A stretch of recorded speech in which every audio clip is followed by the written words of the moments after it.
नमस्कार छात्रों, मैं अलीशा हूँ। पिछले सत्र में हमने बहुपद के शून्यों के बारे में पढ़ा था। इस सत्र में आप गुणनखंड के बारे में जानेंगे। सीखने के परिणाम। गुणनखंड प्रमेय तथा बहुपद गुणनखंड में इसके महत्व को समझ सकेंगे। गुणनखंड प्रमेय का उपयोग करके बहुपदों के गुणनखंड की पहचान करें। मध्य पद को विभाजित करने के माध्यम से बहुपद गुणनखंडन। मुख्य शब्द बहुपद,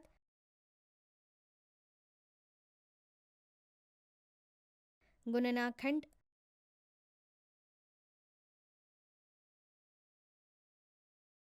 गुणनखंड प्रमेय,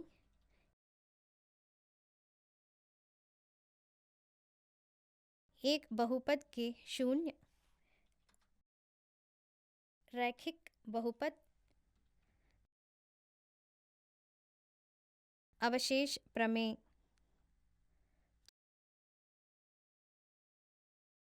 छात्रों, आइए हम बहुपद और उसके शून्य के विषय को याद करें ताकि हम अपने आज के विषय गुणनखंड को समझ सकें।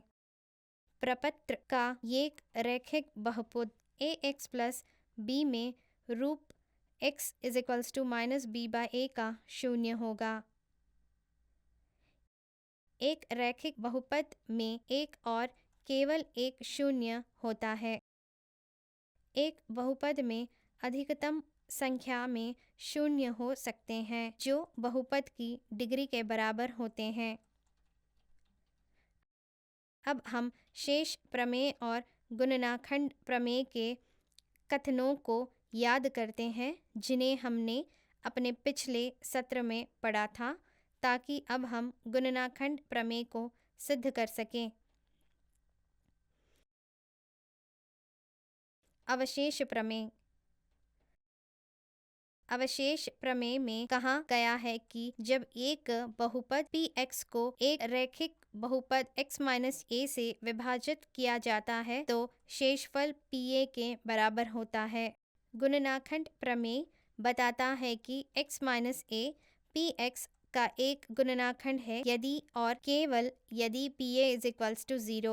हमने रेखीय बहुपदों के शून्य को शून्य के बराबर करके ज्ञात करना सीखा है और प्रतिस्थापन द्वारा द्विघात बहुपद के शून्य ज्ञात करना सीखा है।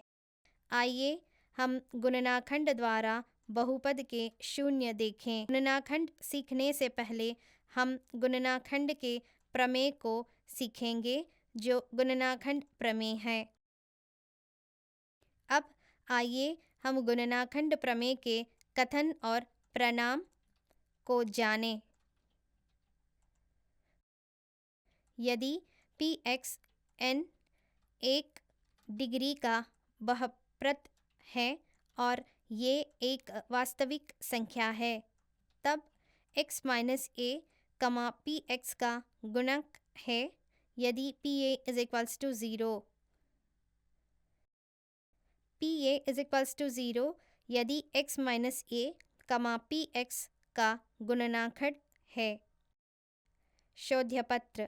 शेष प्रमेय द्वारा px is equals to x minus a q x plus pa।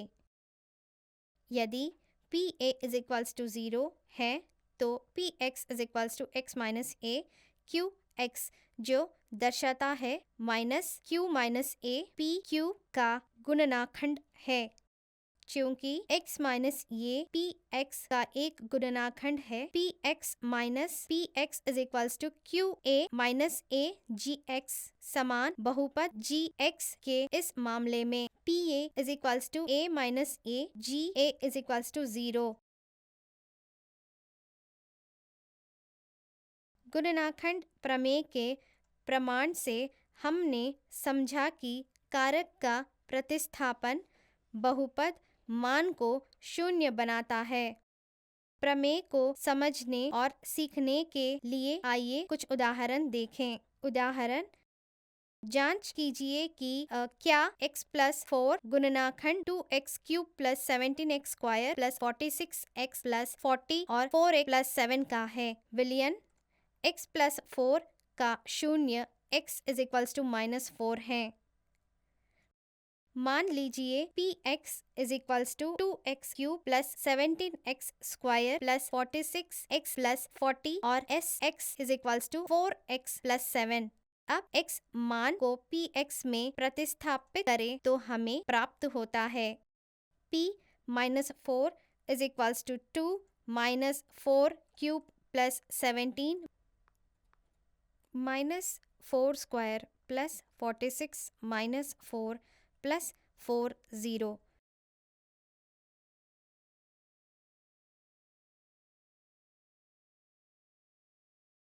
is equals to minus 128 plus 272 minus 184 plus 40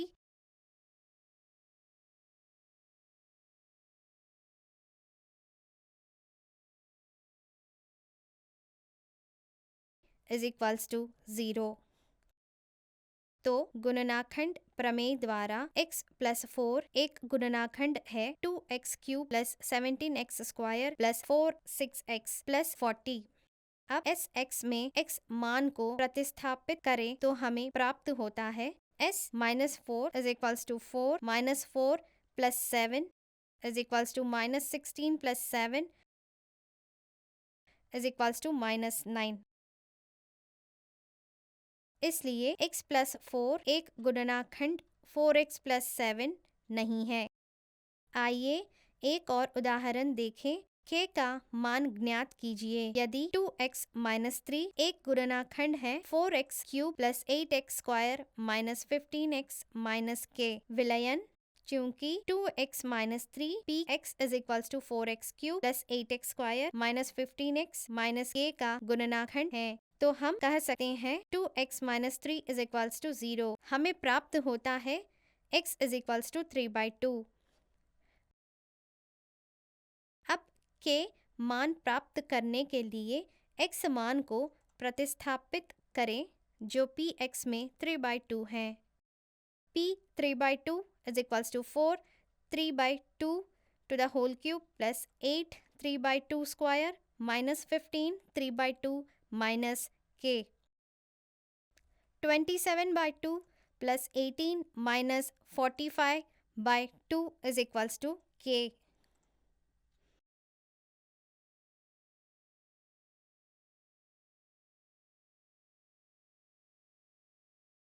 k is equals to 18 minus 18/2।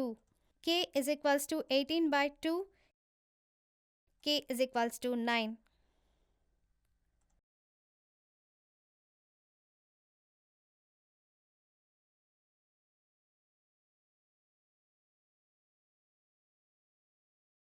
अब हम डिग्री 2 के बहुपद को हल करने के लिए गुणनाखंड विधि का उपयोग करेंगे। हम पहले से ही जानते हैं कि द्विघात बहुपद को कैसे विभाजित किया जाए। हम मध्य पद को विभाजित करते हैं और अब हम विभाजन का गुणनाखंड की सामान्य प्रक्रिया सीखेंगे। बहुपदों का सामान्यीकृत गुणनाखंडन। आइए बहुपद पर विचार करें। ax square plus B X plus C is equals to P X plus Q R X plus S. P R X square plus P S plus Q R X plus Q S.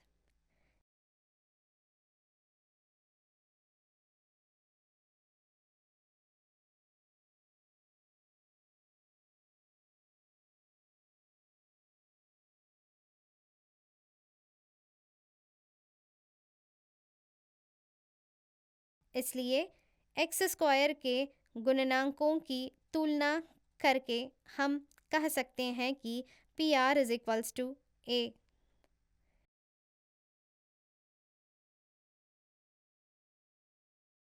इसी तरह x के गुणनांक की तुलना करके हमें b is equals to P S plus Q R प्राप्त होता है।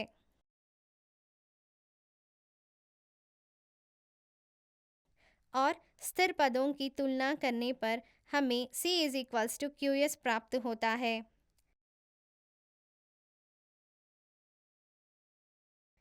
इससे हमें पता चलता है कि B दो संख्याओं का योग है PS तथा QR जिनका गुणनफल PS QR is equals to PR QS is equals to AC है।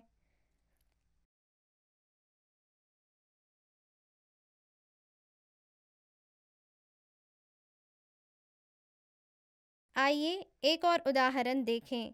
गुणनाखंड प्रमेय का उपयोग करके you square minus 5u minus 36 को गुणित करें।